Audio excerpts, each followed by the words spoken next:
ان الحمد للہ والصلاة والسلام علی رسول اللہ اما بعد اعوذ باللہ من الشیطان الرجیم بسم اللہ الرحمن الرحیم فریق فی الجنۃ و فریق فی السعیر۔ اللہ تعالیٰ نے فرمایا کہ ایک گروہ جنت میں ہوگا اور ایک گروہ جہنم میں ہوگا۔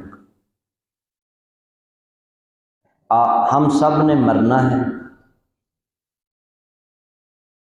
کوئی بھی شخص موت سے نہیں بچ سکتا، اس پر تمام لوگوں کا اتفاق ہے۔ مسلم بھی مانتے ہیں، غیر مسلم بھی مانتے ہیں کہ موت سے کوئی بچ نہیں سکتا، اور جب ہم سب نے مرنا ہے اور مرنے کے بعد زندگی کا خاتمہ نہیں ہوگا بلکہ ایک نئی زندگی کی شروعات، اور وہاں پر جب ہم مریں گے، مرنے کے بعد دو مقام ہیں، فریق فی الجنہ، ایک گروہ جنت میں ہوگا، و فریق فی السعیر، اور ایک گروہ جہنم میں ہوگا، بھڑکتی ہوئی آگ میں ہوگا۔ مرنے کے بعد یا جنت یا جہنم، تیسرا اور کوئی مقام نہیں ہے۔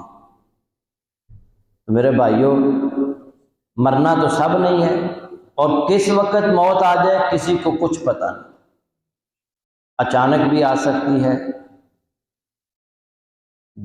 بچپن میں آ سکتی ہے، جوانی میں آ سکتی ہے، بڑھاپے میں آ سکتی ہے، کسی وقت بھی موت آ سکتی ہے۔ موت سے کوئی نہیں بچ سکتا۔ تو جب موت سے کوئی بچ نہیں سکتا، اور پھر ہمارا مسلمانوں کا ایمان ہے کہ مرنے کے بعد زندگی ختم نہیں ہوگی بلکہ وہاں جنت یا جہنم، تو ہمیں ایسے اعمال کرنے چاہیے جو ہمیں جنتی بنا دیں، اور ایسے اعمال سے بچنا چاہیے کہ کہیں ایسا نہ ہو کہ وہ ہمیں جہنم میں لے جائیں۔ جنت اور جہنم کے بارے میں ایک باتیں میں آپ کے سامنے رکھوں گا۔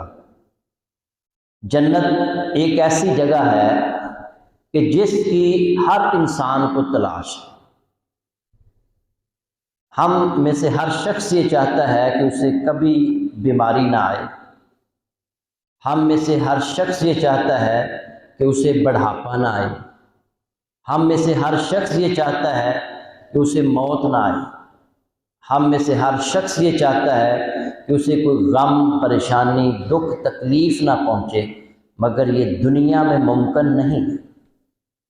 یہاں بڑھاپا بھی آئے گا، یہاں موت بھی آئے گی، یہاں غم، پریشانیاں، دکھ، تکلیفیں بھی پہنچیں گی، یہاں بیماریاں بھی آئیں گی، مگر ایک ایسی جگہ ہے، ایک ایسی جگہ ہے جہاں پر نہ بیماری ہے، نہ کوئی دکھ تکلیف ہے، نہ بڑھاپا ہے، نہ موت ہے۔ نبی صلی اللہ علیہ وسلم نے فرمایا، جب جنتی جنت میں چلے جائیں گے تو ایک اعلان کرنے والا اعلان کرے گا، وَأَنَّ لَكُمْ أَن تَصِحُّوا فَلَا تَسْقَمُوا أَبَدًا، اب تم ہمیشہ صحت مند رہو گے، کبھی تمہیں بیماری نہیں آئے۔ دنیا میں آپ بیماری سے نہیں بچ سکتے، جنت میں بیماری نہیں ہوگی۔ بڑے بڑے مالدار ہیں یہاں پر دنیا کے اندر، لیکن وہ اپنے آپ کو بیماری سے نہیں بچا سکتے۔ یہ جو شادی کا چرچا ہے، یہ امبانی فیملی جو ہے انڈیا کی، اس نے اربوں ڈالر شادی پر وہ اخراجات کر رہے ہیں۔ وہ جس بیٹے کی شادی ہے وہ ایک ایسی بیماری کے اندر مبتلا ہے کہ جس کو ایسے سٹیرائڈز دیے جا رہے ہیں، جس سے وہ کھاتا ہے، دوائی کھاتا ہے تو اس کو بھوک بہت زیادہ لگتی ہے، وہ کھائی جاتا ہے، اور وہ موٹا ہو رہا ہے، موٹاپا اس کو ہو رہا ہے، اس کا علاج ہی نہیں۔ اندازہ کریں کہ اربوں ڈالر کے وہ مالک ہیں، پاکستان سے زیادہ اثاثے اس ایک بندے کے پاس، لیکن وہ اپنے آپ کو بیماری سے نہیں بچا سکتے۔ جنت ایک ایسی جگہ ہے جہاں بیماری نہیں ہوگی۔ وَأَنَّ، دوسرا اعلان ہوگا، وَأَنَّ لَكُمْ أَن تَشِبُّوا فَلَا تَحْرَمُوا أَبَدًا، دوسرا اعلان یہ ہوگا کہ اب تم ہمیشہ جوان رہو گے، کبھی تمہیں بڑھاپا نہیں ہے، ہمیشہ جوان، وہاں بڑھاپا نہیں ہے۔ اور تیسرا اعلان ہوگا وَأَنَّ لَكُمْ أَن تَحْيُوا فَلَا تَمُوتُوا أَبَدًا، اب تم ہمیشہ زندہ رہو گے، کبھی تمہیں موت نہیں آئے گی۔ یہاں بندہ بیماری سے چلو بچ جائے، بڑھاپے سے نہیں بچ سکتا، موت سے نہیں بچ سکتا۔ جتنا مرضی انسان کے پاس سرمایہ ہو، مال ہو، وہ کہے کہ میں موت سے بچ جاؤں، موت سے نہیں بچ سکتا۔ مائیکل جیکسن، اس نے اپنا ہاتھ ایک نجومی کو دکھایا کہ میری کتنی زندگی ہے، اس نے کہا 60-70 سال۔ اس نے کہا میں تمہیں 150 سال زندہ رہ کر دکھاؤں۔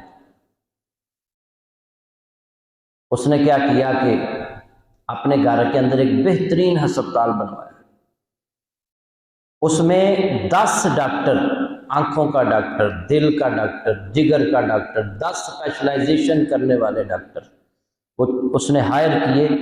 24 گھنٹے اس کے ہسپتال کے اندر وہ ڈاکٹر رہتے تھے۔ پھر اس نے اپنے گھر کے اندر ایک لیبارٹری بنوائی، جو بھی کھانا اس کے لیے تیار ہوتا تھا وہ لیبارٹری میں جاتا تھا اور اس کو چیک کیا جاتا تھا، اس میں کوئی جراثیم تو نہیں ہے، جراثیم سے پاک کھانا اس کو پیش کیا جاتا، کسی اور جگہ سے کھانا نہیں کھاتا تھا، لیبارٹری سے چیک ہو کر آتا تھا اس کے پاس۔ پھر اس نے بندے پیسے دے کر ہائر کر لیے، آنکھوں، اگر میری آنکھیں ضائع ہو جائیں تو 2 بندے اس نے 2-3 بندے رکھ لیے اپنے پاس، اگر میری آنکھیں ضائع ہو جائیں تو ان کی آنکھیں مجھے لگا دیں۔ گردوں کے لیے اس نے بندے ہائر کر لیے کہ اگر گردے خراب ہو جائیں تو یہ مجھے گردہ دیں۔ جگر کا اس نے بندوبست کر لیا، یعنی جو چیز بندے کی بدل سکتی ہے نا، اس نے اس کا بھی انتظام کر۔ وہ سمجھتا تھا کہ میں 150 سال زندہ رہ کر دکھاؤں گا، لیکن ایک دن اچانک اس کی طبیعت خراب ہوئی۔ سارے ڈاکٹر آ گئے، آدھے گھنٹے کے اندر اندر ڈاکٹروں کے ہاتھوں سے ہی وہ مر گیا۔ نبضاں رہن حکیماں دے ہاتھ پڑیاں، گولی موت دی سینے چ ٹھک جانی، جدوں چابی عمر دی مک جانی، گھڑی چلدی چلدی رک جانی۔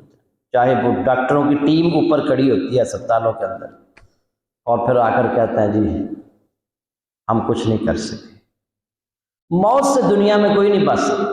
پھر اس کی پوسٹ مارٹم رپورٹ آئی کہ مرا کیوں ہے، کیسے مرا ہے، تو رپورٹ میں یہ تھا کہ حد درجہ احتیاط اس کی موت کا سبب، حد درجہ احتیاط۔ بہرحال یہاں دنیا کے اندر موت سے نہیں کوئی بچ سکتا۔ اور پھر چوتھی چیز ہے کہ نبی صلی اللہ علیہ وسلم نے فرمایا وہ اعلان کرے گا کہ وَأَنَّ لَكُمْ أَن تَنْعَمُوا فَلَا تَبْعَثُوا أَبَدًا، اب تم ہمیشہ خوش و خرم رہو گے، کبھی تمہیں کوئی غم، پریشانی، دکھ، تکلیف نہیں ہے۔ جنت ایک ایسی جگہ ہے جہاں نہ بیماری ہے، نہ بڑھاپا ہے، نہ موت ہے، اور نہ ہی کوئی دکھ، تکلیف، پریشانی اور غم ہے۔ اور پھر یہاں ہم نے کتنے عرصہ رہنا ہے؟ 60 سال، 70 سال۔ 83% لوگ 60 سال کی عمر سے پہلے مر جاتے ہیں، اور پھر 60 سال سے 65 سال کی عمر تک 10% لوگ جاتے ہیں، اور اندازہ کریں کہ اس کے بعد کتنے فیصد لوگ رہ گئے۔ 80 سال سے زیادہ 0.85% جاتے ہیں، یعنی 100 میں سے ایک بندہ بھی 80 سال سے زیادہ عمر نہیں پاتا۔ اتنی مختصر زندگی، اور اس میں بیماریاں، اس میں موت، اس میں دکھ، تکلیفیں، پریشانیاں، بڑھاپا، مگر ایک جنت ایک ایسی جگہ ہے جہاں نہ کوئی بیماری ہے، نہ کوئی بڑھاپا ہے، نہ کوئی موت ہے، نہ کوئی دکھ تکلیف ہے۔ تو کیوں نہ ہم ایسے اعمال کریں کہ جیسے ہمیں موت آئے اللہ ہمارے لیے جنت کا اعلان کرے۔ اللہ تعالیٰ نے یہ مہینہ ہمیں نصیب کیا ہے، اے اللہ ہم تجھ سے دعا کرتے ہیں کہ ہمارے مقدر میں جنت الفردوس میں لکھ دے۔ اب آخری بات، جہنم کے بارے میں بھی ایک بات سن لیں۔ نبی صلی اللہ علیہ وسلم ایک دن صحابہ مسجد نبوی میں تشریف فرما ہے، صحیح حدیث ہے ترغیب و ترغیب میں آپ نے فرمایا اے میرے صحابہ، اگر اس مسجد میں 1,00,000 یا اس سے زیادہ لوگ ہوں، 1,00,000 یا اس سے بھی زیادہ، اور ان میں ایک جہنمی ہو، وہ جہنمی صرف سانس لے نا، سانس، اس کی سانس میں اتنی گرمی ہوگی، اتنی حرارت ہوگی، اتنی تپش ہوگی کہ اس کے سانس لینے سے 1,00,000 اور اس سے زائد لوگ مر جائیں اور مسجد بھی گر جائے گی۔ یہ جہنمی کے سانس لینے سے اندازہ کریں، اس کی سانس میں اتنی تپش، اتنی حرارت ہوگی کہ 1,00,000 اور اس سے زائد لوگ مر جائیں گے، مسجد بھی گر جائے گی۔ وہ جہنم کے میں کیا صورتحال، جس میں آگ ہی آگ ہے، اوپر بھی آگ، نیچے بھی آگ، دائیں بھی آگ، بائیں بھی آگ، سامنے بھی آگ، پیچھے بھی آگ، لباس بھی آگ کا، بستر بھی آگ کا، اور پھر وہ چاروں طرف سے بند کی ہوئی آگ ہے، اور پھر وہ آگ ایسی ہے کہ وہ نہ جان لے گی نہ جان چھوڑے گی، لا تبقی ولا تذر، نہ جان لے گی نہ جان چھوڑے گی، لا یموت فیہا ولا یحیا، اس جہنم میں نہ انسان زندوں میں ہوگا نہ مردوں میں ہوگا۔ دنیا کی آگ جلا کر راکھ کر دیتی ہے، جہنم کی آگ جلائے گی مگر انسان کی زندگی کا خاتمہ نہیں کرے گی۔ میرے بھائیوں، تھوڑی سی زندگی ہے، بہت ساری زندگی ہم گزار چکے ہیں، تھوڑی سی زندگی باقی ہے، تو اس زندگی میں ایسے اعمال کریں کہ جب ہمیں موت کا فرشتہ لینے کے لیے آئے تو وہ خوشخبری سنا رہا ہو، یا ایتھا النفس المطمئنہ ارجعی الی ربک راضیۃ مرضیہ فادخلی فی عبادی وادخلی جنت۔ اللہ تعالیٰ عمل کی توفیق عطا فرمائے۔ وآخر دعوانا الحمد للہ۔